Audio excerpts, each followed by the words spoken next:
ಬಿಜೆಪಿಯವರಿಗೆ ಬಡವರ ಬಗ್ಗೆ ಕಳಕಳಿ ಇರಲಿಲ್ಲ, ದಲಿತರ ಬಗ್ಗೆ ಕಳಕಳಿ ಇರಲಿಲ್ಲ, ಹಿಂದುಳಿದವ್ರ ಬಗ್ಗೆ ಕಳಕಳಿ ಇರಲಿಲ್ಲ, ಅಲ್ಪಸಂಖ್ಯಾತರ ಬಗ್ಗೆ ಕಾಳಜಿ ಇರಲಿಲ್ಲ. ಅದಕ್ಕೋಸ್ಕರ ಅವರು ಮಾಡಲಿಲ್ಲ. ಯಾಕಂತಂದ್ರೆ ಅವರು ಬಡವರ ವಿರೋಧಿಗಳು, ಮಹಿಳೆಯರ ವಿರೋಧಿಗಳು. ನಿಮಗೆ ಗ್ರಾಮ ಪಂಚಾಯತಿನಲ್ಲಿ, ತಾಲೂಕು ಪಂಚಾಯತಿನಲ್ಲಿ, ಜಿಲ್ಲಾ ಪಂಚಾಯತಿನಲ್ಲಿ, ನಗರಸಭೆ, ಪುರಸಭೆ, ನಗರ ಪಾಲಿಕೆಗಳಲ್ಲಿ ಮೀಸಲಾತಿ ಕೊಟ್ಟವರು ಯಾರು? ಬಿಜೆಪಿಯವರ? ಯಾರು ಮೀಸಲಾತಿ ಕೊಟ್ಟವರು? ಕಾಂಗ್ರೆಸ್ನವರು. ಇವತ್ತು 50% ಮೀಸಲಾತಿ ಇದ್ರೆ ಅದಕ್ಕೆ ರಾಜೀವ್ ಗಾಂಧಿಯವರು ಸಂವಿಧಾನಕ್ಕೆ 73, 74ನೇ ತಿದ್ದುಪಡಿಗಳನ್ನು ತಂದದ್ರಿಂದ ನಿಮಗೆ ಮೀಸಲಾತಿ ಸಿಕ್ತು. ಇಲ್ಲದೆ ಎಲ್ಲಿ ಮೀಸಲಾತಿ ಸಿಕ್ತಿತ್ತು? ಅವರು ಮೀಸಲಾತಿನೂ ಕೊಟ್ಟಿರಲಿಲ್ಲ. ಯಾಕೆಂದ್ರೆ ಬಿಜೆಪಿಯವರಿಗೆ ಬಡವರ ಕಷ್ಟ ಸುಖ ಗೊತ್ತಿಲ್ಲ. ಬಿಜೆಪಿಯವರಿಗೆ ಕಷ್ಟ ಸುಖ ಗೊತ್ತಿಲ್ಲ, ಮಹಿಳೆಯರು ಕಷ್ಟ ಸುಖ ಗೊತ್ತಿಲ್ಲ. ಯಾಕೆಂದರೆ ಈ ದೇಶಕ್ಕೆ ಸ್ವಾತಂತ್ರ್ಯ ತಂದು ಕೊಟ್ಟಂತ ಪಕ್ಷ ಯಾವುದು? ಬಿಜೆಪಿ ಯಾವತ್ತಾರು ಹೋರಾಟ ಮಾಡಿತ್ತ ಸ್ವಾತಂತ್ರ್ಯ ಸಂದರ್ಭದಲ್ಲಿ? ಇಲ್ಲಿ ಬಹಳ ಜನ 1947ರಲ್ಲಿ ಸ್ವಾತಂತ್ರ್ಯ ಬಂತಲ್ಲ, ಆ ಸಂದರ್ಭದಲ್ಲಿ ಎಷ್ಟು ಜನ ಇದ್ರು ಗೊತ್ತಿಲ್ಲ ನನಗೆ.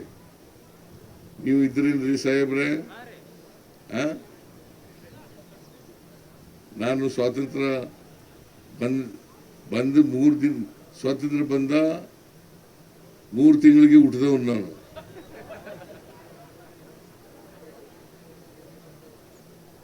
ಸ್ವಾತಂತ್ರ್ಯಕ್ಕೋಸ್ಕರ ಹೋರಾಟ ಮಾಡಲಿಲ್ಲ ಅವರು. ನನಗೂ ಗೊತ್ತಿಲ್ಲ, ನಾವು ಓದ್ಕೊಂಡಿದ್ದೀನಿ ಅಷ್ಟೇ. ನೀವು ದಯಮಾಡಿ ಓದ್ಕೊಳ್ಳಿ.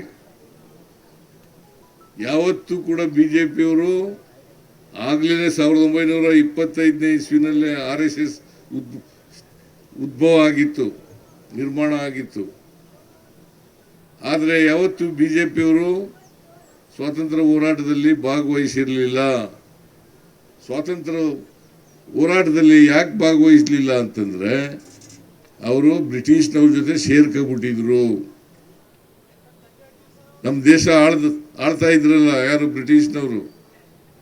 ಅವರನ್ನ ಈ ದೇಶದಿಂದ ತೊಲಗಿಸಿದವರು ಕಾಂಗ್ರೆಸ್ನವರು. ಮಹಾತ್ಮ ಗಾಂಧೀಜಿಯವರ ನೇತೃತ್ವದಲ್ಲಿ ಕಾಂಗ್ರೆಸ್ನವರು ಮಾಡಿದ್ರು ಅಂತಕ್ಕಂಥದ್ದನ್ನ ಇವತ್ತು ನೀವು ಮರೀಲಿಕ್ಕೆ ಸಾಧ್ಯ ಇಲ್ಲ.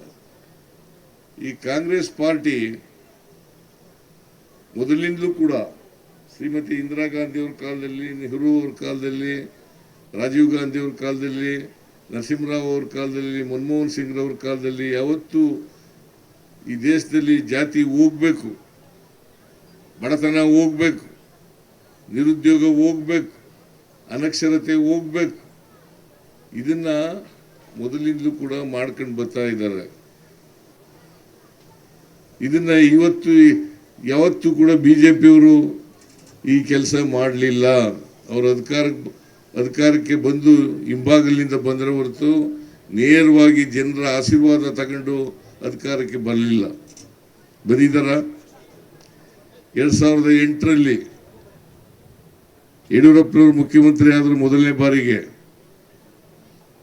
ಆಗ 110 ಸ್ಥಾನಗಳನ್ನು ಗೆದ್ದರು, 113 ಗೆಲ್ಲೇ ಇಲ್ಲ ಅವರು.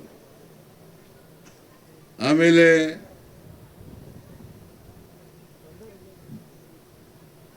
ಜಗದೀಶ್ ಶೆಟ್ಟರು ಮುಖ್ಯಮಂತ್ರಿ ಆದರು, ಸದಾನಂದ ಗೌಡ ಮುಖ್ಯಮಂತ್ರಿ ಆದರು, 3 ಜನ ಮುಖ್ಯಮಂತ್ರಿ ಆದರು. ಈ 3 ಜನ ಮುಖ್ಯಮಂತ್ರಿಗಳಾದರೂ ಕೂಡ ಏನೂ ಕೆಲಸ ಮಾಡಲಿಲ್ಲ.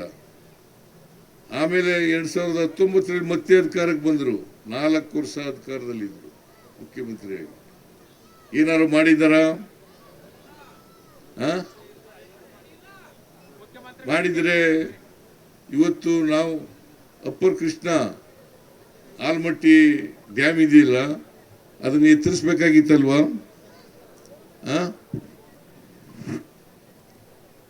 ಅದನ್ನ ಎತ್ತರಿಸ್ತಕ್ಕಂಥ ಕೆಲಸ ಮಾಡಲೇ ಇಲ್ಲ. ಯಾಕಂತಂದ್ರೆ 2010ರಲ್ಲಿನೇ ಜಡ್ಜ್ಮೆಂಟ್ ಬಂತು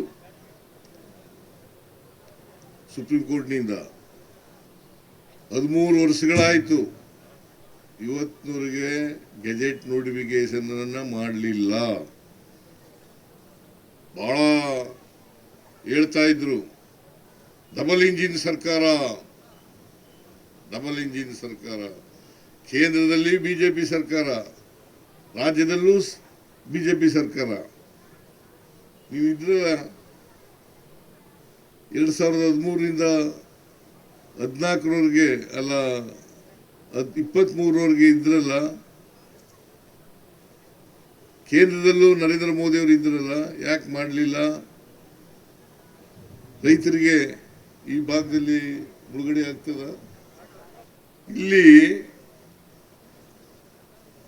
ಗೆಜೆಟ್ ನೋಟಿಫಿಕೇಶನ್ ಮಾಡಲಿಲ್ಲ. ರೈತರು ಜಮೀನು ಕಳ್ಕೊಂಡಿದಾರಲ್ಲ ಅವ್ರಿಗೆ ಪರಿಹಾರನೂ ಕೂಡ ಕೊಡಲಿಲ್ಲ. ನಾನು ತೀರ್ಮಾನ ಮಾಡಿದೆ. ಸರ್ನಾಯಕ್ ಇಲ್ಲೇ ಇದ್ದಾರೆ, SR ಪಾಟೀಲ್ ಇಲ್ಲೇ ಇದ್ದಾರೆ, ತಿಮ್ಮಾಪುರ್ ಇಲ್ಲೇ ಇದ್ದಾರೆ.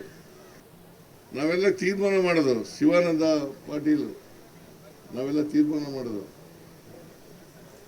ರೈತ ಮುಖಂಡಗಳ ಜೊತೆ ಮಾತಾಡೋದು, ಎಷ್ಟು ಜಮೀನು ಕೊಡಬೇಕು, ಎಷ್ಟು ರೂಪಾಯಿ ಕೊಡಬೇಕು ಒಂದು ಎಕರೆಗೆ ಅಂತ ತೀರ್ಮಾನ ಮಾಡೋದು. ಕುಸ್ಕಿ ಜಮೀನಿಗೆ 30 ಲಕ್ಷ ರೂಪಾಯಿ,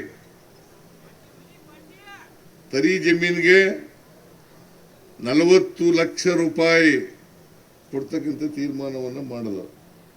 ಬಿಜೆಪಿಯವ್ರು ಯಾಕೆ ಮಾಡಲಿಲ್ಲ? ಓಟ್ ಕೊಡ್ಬೇಕು, ಕೊಡ್ತೀರಾ ಅವ್ರಿಗೆ? ಓಟ್ ಕೊಡ್ತೀರೇನ್ರಿ? ಓಟ್ ಕೊಡ್ತೀರಾ? ಓಟ್ ಕೊಡ್ಕೂಡುದು ಯಾವ ಕಾರಣಕ್ಕೂ ಕೂಡ.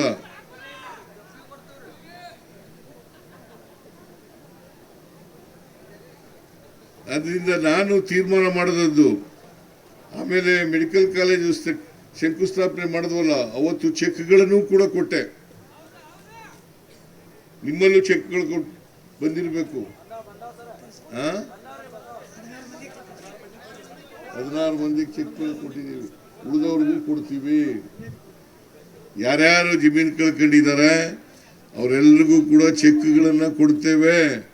1 ಎಕರೆಗೆ ನೀರಾವರಿ ಜಮೀನಿಗೆ 40 ಲಕ್ಷ. ಇವತ್ತು ಚೆಕ್ಗಳನ್ನೆಲ್ಲ ಕೊಟ್ಟಿದ್ದೀವಿ. ಅವ್ರು ಯಾಕೆ ಕೊಡಲಿಲ್ಲ?